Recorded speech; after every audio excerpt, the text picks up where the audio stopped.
Hello everybody, it's good to be back with you again. Thank you so much for all the support you've given me. I'm the introverted astrologer, and today I have a very serious question to ask. Are we teetering on the brink of a major world war? We can see various alliances being formed across the globe, and there have been so many lightning fast developments since Trump's inauguration. And of course, many of us are also aware that eclipse season has started.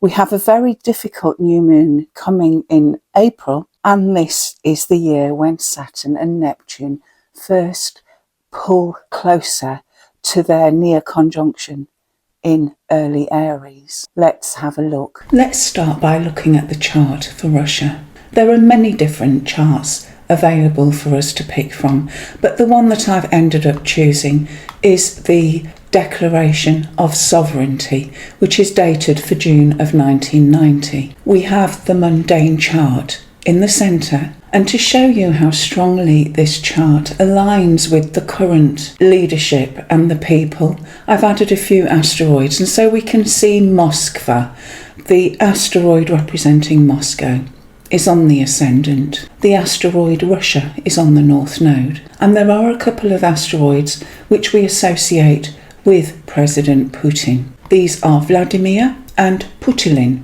and as you can see, they both align very closely with the mundane sun at 21 degrees. Now, around the outside of this chart, against the blue background, we have the solar return positions for the date of June 2024 through to June 2025. Of course, much of this year has now passed, but could we look back in retrospect and identify a Martian theme during this year, an inclination for battle or aggression? I think so, because we can see that Pluto and Mars in the solar return are exactly square to each other, promising that aggression, the determination, and we can also see that the descendant of the solar return falls exactly on the mundane Mars. So there's no question that issues of a military nature are strongly aroused during this year. The Mars here has moved out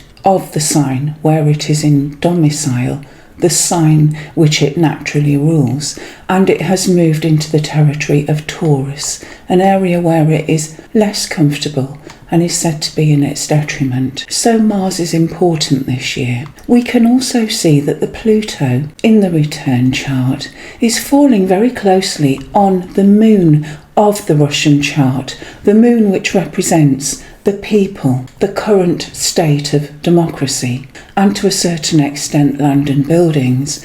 Now, Pluto is bringing in something much more sinister, something deep and dark that has the potential to overhaul the status quo. It can also speak of a control dynamic and fear or paranoia, and this could all be something experienced by the Russian population over the last months. The ascendant of the solar return is falling in the third mundane house, the third house, which represents quite a lot of things. We have communications and travel networks, but the third house is also where we might look for issues of trade or agreements and contracts, and possibly also where we would find our immediate neighbours. And all of these things too are very pertinent for this time period. So let's keep all these things in mind and move on to look at the solar return for Russia, which begins in June of this year, just a few months away. And again, we have the mundane chart in the centre and the solar return positions around the outside. We can see that the Mars in this chart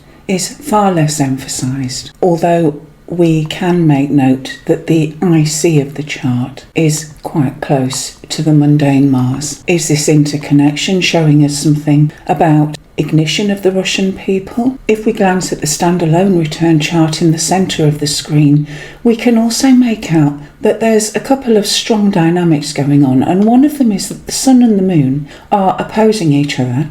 In other words, this is a full moon, potentially speaking of something coming to fruition, and both the lights connect with the north node, and this is very much hinting at some kind of connection, a corroboration, a partnership or union with others. The seventh house of foreign relationships is heavily tenanted, and we can see that the Jupiter has very recently moved into the sign of Cancer, where it is said to be exalted. This is really important because it is also at 0 degrees of a cardinal sign, and it's close with that Mercury, which represents trade, commerce, mass communications. So are we going to see trade agreement or a political agreement which will be beneficial for the future of Russia? It's possible, and the Jupiter and the Moon are both in mutual reception because they're in each other's signs.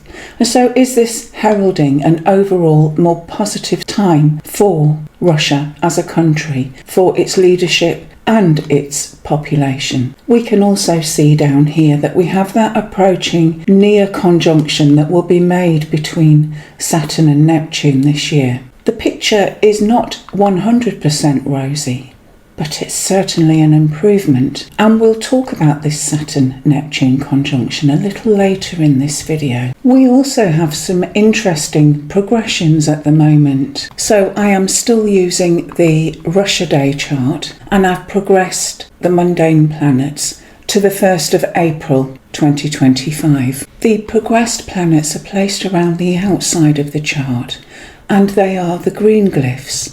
And we can see here that the progressed Sun is now exactly in a position where it opposes the Saturn in the mundane chart. Is this a sign that Russia is struggling at the moment? The Sun in a mundane chart is describing the head of the nation. It can often be the president or government generally, but I think particularly because we've seen how closely the Sun connects with the asteroids Vladimir and Putin, we might be reasonably confident that this could be Putin himself. With this opposition to the Saturn, we could look at increased responsibilities which are difficult to carry out. There may be great obstacles in his way. I'm also aware that Chiron will be squaring this position by transit and moving over the midheaven of Russia during the next year. So this is all very interesting. And I notice that the headlines at the moment are picking up on Zelensky's assertion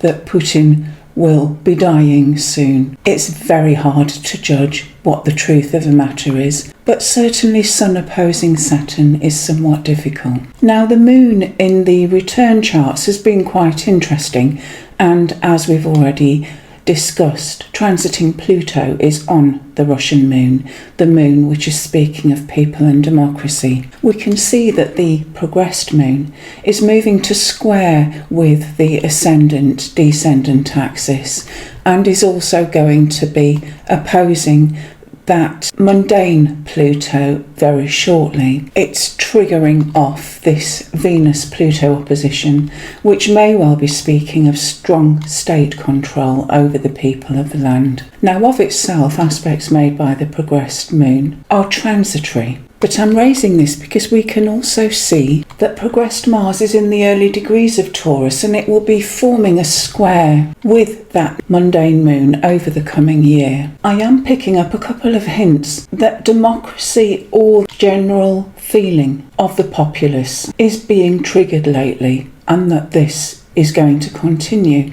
These are very much themes to bear in mind when we know that there is a Neptune-Saturn conjunction taking place early in Aries, a little later this year, and that this is a very important synodic cycle which has often played a part in the development of Russia, of socialism, and of insurrection by the ordinary people. And lastly, we can see that this progressed midheaven and the solar arc midheaven too are moving into the area of Russia's natal Mercury, which speaks of communications, trade, contracts, agreements, discussions, treaties, all very important at the moment.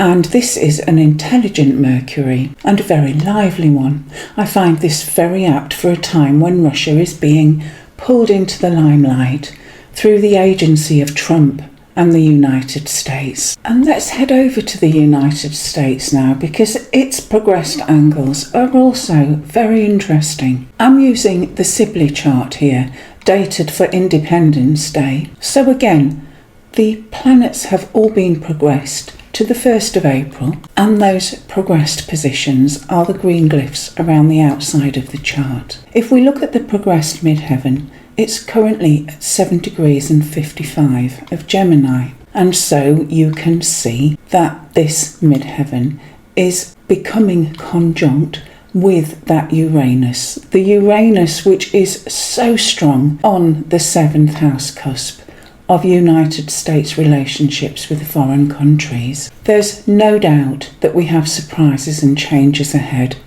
The midheaven can represent the president, the government, but it does also speak of national trade, of the national reputation of a country's power. So we're seeing all these unsettling shifts within the network of global relationships with America, and issues of United States and its trading relationships is currently extremely important for many countries. Now, this progressed sun is at around 20.5 degrees of Pisces at the moment, and so what is going to happen is that it will gradually move in to connect with this Mars-Neptune square in the mundane chart. Mars and Neptune together are not a particularly transparent kind of energy, far from it, and it could well be that the United States is not averse to using more underhand, less obvious tactics in its relationships with foreign countries. This really is hinting at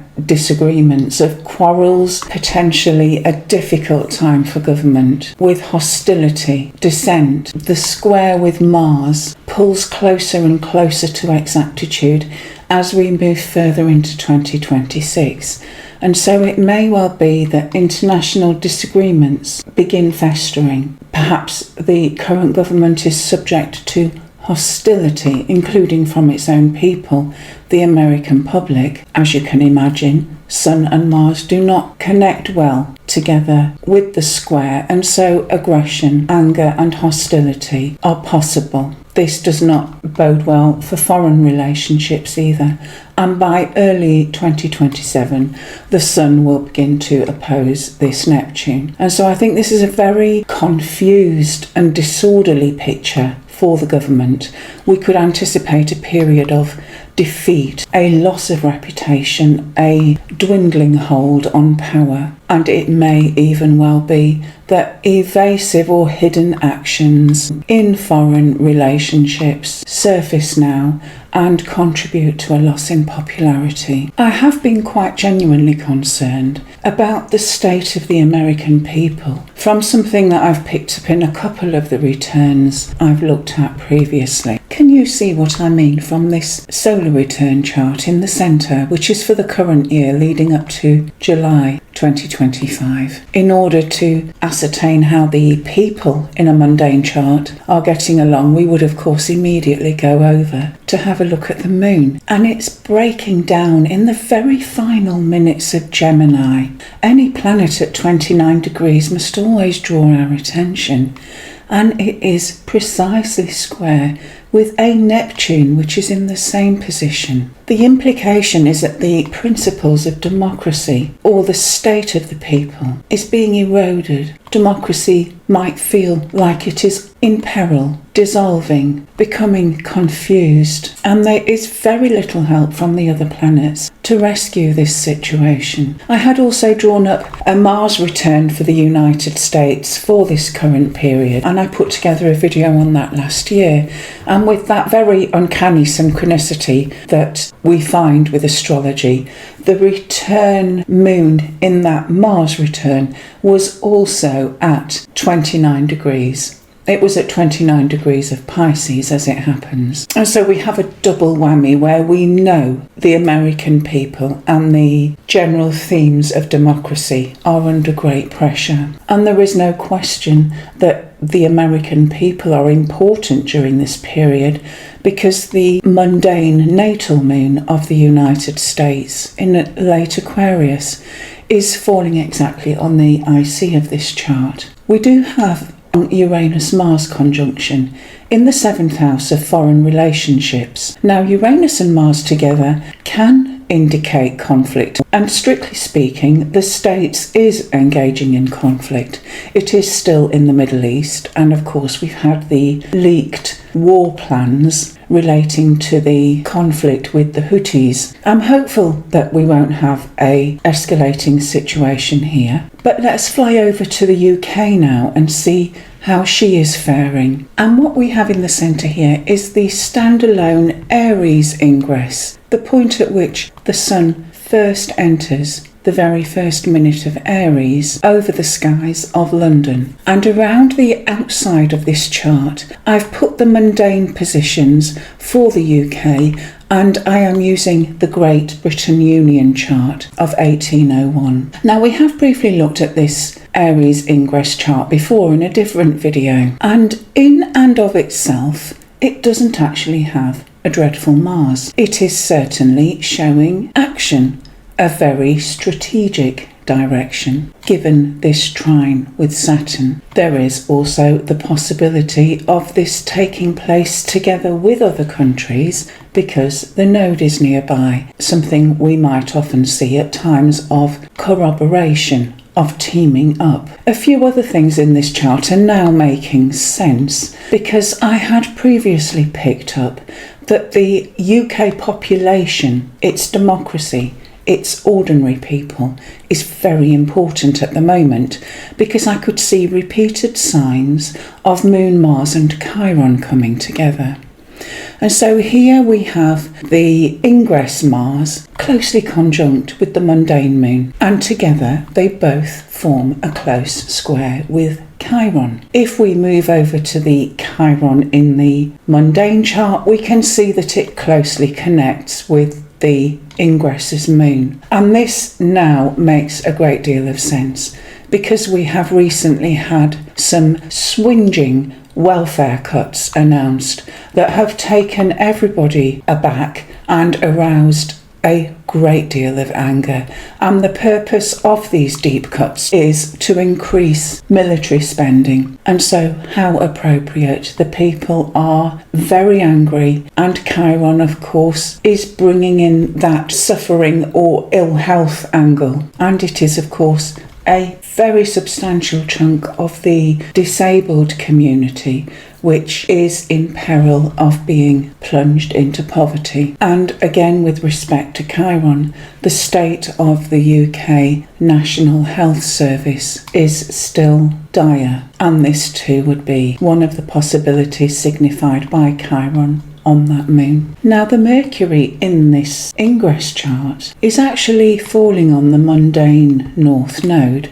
The node is again showing that collaboration or cooperation with others, and Mercury is speaking of trade, agreements, contracts, and an intense focus on communication. And it's a double whammy because the descendant of this ingress chart falls on the UK's natal Mercury, once again opening up that very pronounced emphasis on communication with our foreign relations, with our partnerships with other countries around the globe. This Aries ingress chart has a mutable ascendant because it is in the sign of Gemini. And if we were sticking to the old-fashioned rule about how often we should draw up an ingress chart in any given year, then we would know that a mutable sign on the ascendant means that the ingress chart holds true for around 6 months,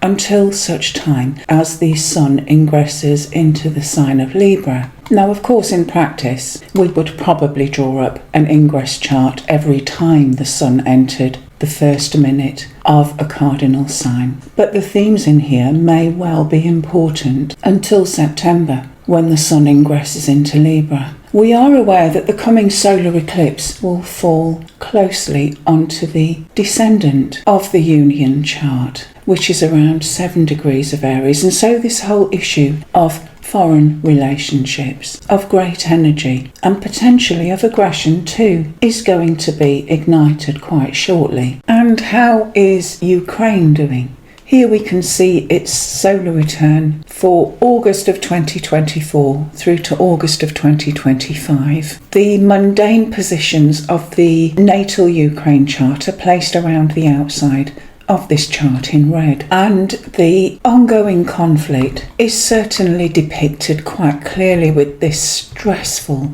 T-square with the Mars in this chart, and all exaggerated by Jupiter nearby too. Venus and Mars together are conflict, and you can see the Venus is also strongly on that mundane Mars. And we can also tell that this is a pivotal year for Ukraine because the mundane ascendant is in Capricorn, and this is a year when we have the return ascendant very nearby its original position. We often find that such years are intensely significant. We have the mundane Pluto caught up very closely with the returns midheaven, and there is also this implication of a wounded or suffering people because we have Moon Chiron together. What we can also see from the position of this Sun at 0 degrees of Virgo is that when Uranus moves into the sign of Gemini in just a few months' time, it's going to begin to square this mundane Sun by a stressful square transit. The Sun in a mundane chart is telling us about the head of the nation, the president, the government, very important people with great power. And so are we going to see a change in the leadership of this country over the next year?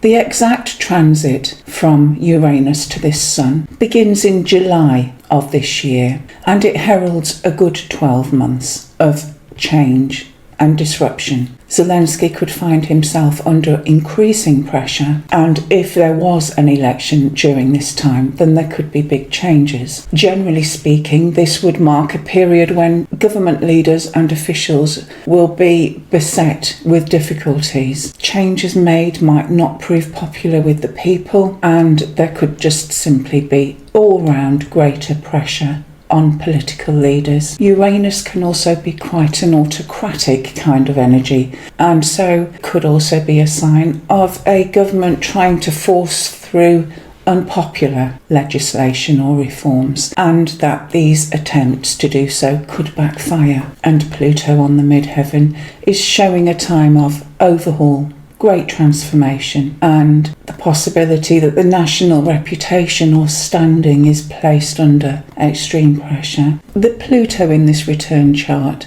is showing us the great stress that this poor country has been through, because it is finally moving away from the conjunction that it was making to Ukraine's natal Saturn. Pluto-Saturn together is very difficult. It's a combination that we will often see at times of war, of great economic difficulty, of big loss of life, a cruel tearing down of stability and structure. And Pluto is now moving away and will not return to Saturn's exact degree again this year. We can see much of this pressure from Pluto being reflected in Zelensky's natal chart too, which we have here in the centre. Transiting Pluto began to oppose his own natal Mars at a similar time, and so his leadership has coincided with the personal transit of Pluto opposing Mars, showing that great psychological determination in the face of potential severe violence, and certainly the tearing down of any personal inadequacies or inner wounds that we will probably not see in public. This has been an intense period of self-development for Zelensky. Chiron, together with the Sun natally, can also show a life path which has to sacrifice some of its own individuality, its unique self-expression, in order to perform a public duty. Pluto is now moving away from his Mars and Chiron, and it will soon begin an ongoing conjunction to his Sun and to his Venus. So we have yet more intense psychological transformation, possibly extreme experiences, and there may be upsets or power struggles. Pluto can also show a time when we feel quite paranoid or have to negotiate upsetting or manipulative behaviour from other people. And so Zelensky's Pluto journey isn't quite over yet. The first contact that becomes exact to his Sun won't take place until March 2026. And this is obviously going to be an ongoing transit lasting a good couple of years. However, there will be simultaneous transits taking place from Uranus to his Sun and an ongoing sextile from transiting Neptune, and there could well be refreshing changes to his position which allow for much greater freedom in his self-expression. Possibly exciting new avenues of work open up for him, and I'm interested to see how this plays out for him next year. Now, is the war with Russia necessarily over yet? I think we may well be seeing a decrease in the intensity of the various charts that we've been looking at. The Martian themes are getting less intense the further we move away from the first half of this year. I honestly don't know whether there will be an outright cessation of all hostility, but provided we can move past the eclipse and the very tricky new moon in April, the stronger the chances are that we will have left the most intense parts of 2025 behind us. I have also previously looked at the NATO chart for this year, and it too has a very strong Aries element, including a Mars which will be triggered by the imminent solar eclipse. But I have to ask, is this going to set us off into a world war? And so I'm going to move over now and show you a couple of graphs. Now we have an approaching Neptune-Saturn conjunction. Saturn actually moves into the very first minute of Aries later in May. By June, just before it turns retrograde, it will be just 13 minutes of arc short of a perfect conjunction with Neptune. Now, the synodic cycle of Saturn and Neptune spans some 35 to 36 years. And at the time that they become conjunct with each other, we are seeing the meeting together of two quite antithetical kind of energies. The outer planet Saturn is speaking of structure, of responsible governance. It's about authority, control. It says something about practicality, order, method, caution, even fear. Neptune, on the other hand, is a planet we would certainly not associate with order. We might initially think of spirituality. It has a diffuse nature.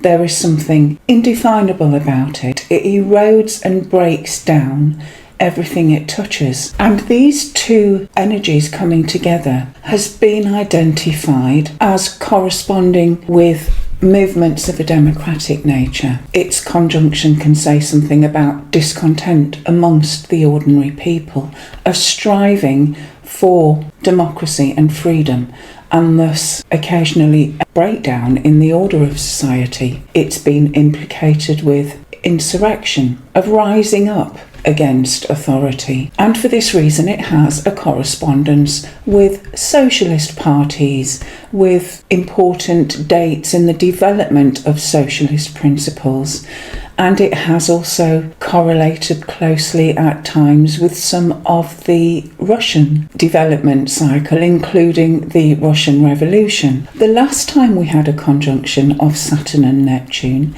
it coincided with the year of the Beijing student demonstrations. This was the year of the Beijing Spring Movement, and it wasn't only confined to China, because there were many other countries that joined with their own solidarity marches. And then there was the massacre by the Chinese government of these students. So how will the forthcoming Neptune-Saturn conjunction play out? Will we be anticipating great insurrection? There is no doubt in the various charts that we've seen that there is igniting of the various moons. And what we have here is a picture of the French astrologer Andre Barbault, who is no longer with us. He died not long before the COVID pandemic took hold, but he had anticipated this tragic episode in our development. He had also looked forward to the year of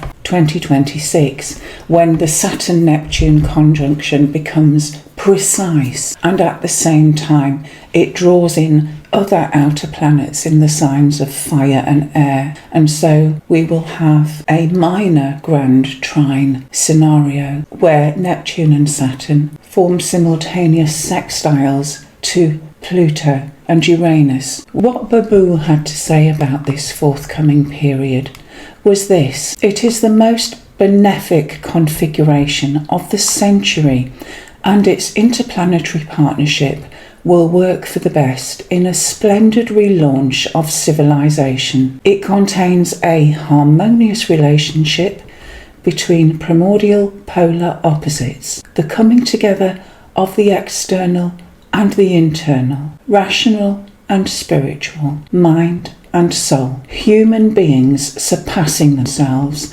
while experiencing life on a higher level. Now, Barbault did also go on to enlarge on the next Saturn-Neptune conjunction, which will take place in 2061. The configurations at this time are more severe, and we will have that square to Pluto. Barbault anticipates that this conjunction will bring war, great revolutionary storms, and potentially will have the biggest impact on the United States, on North America. Barbault had anticipated that 2020, when we had the conjunction of Saturn and Pluto, the year when we were first afflicted with the COVID pandemic, he had anticipated a new constellation of general imbalance in society. Exactly what will happen is uncertain, but the risk is generalised chaos. Now, I don't think we're going to have that level of chaos and destruction with the loss of millions of lives in our very near future.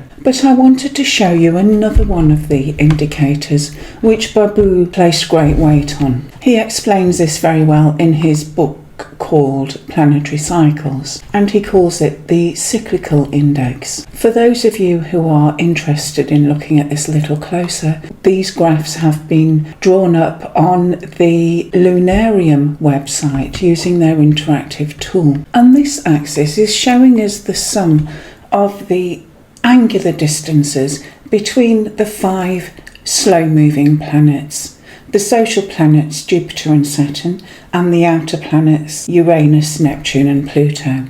It measures the distance between them at any one point and plots this out over a span of 100 years. So this graph is showing us 1900 through to 1999. And to put it in more simpler terms, the graph is calculating how much distance there is between the outer planets at any one time.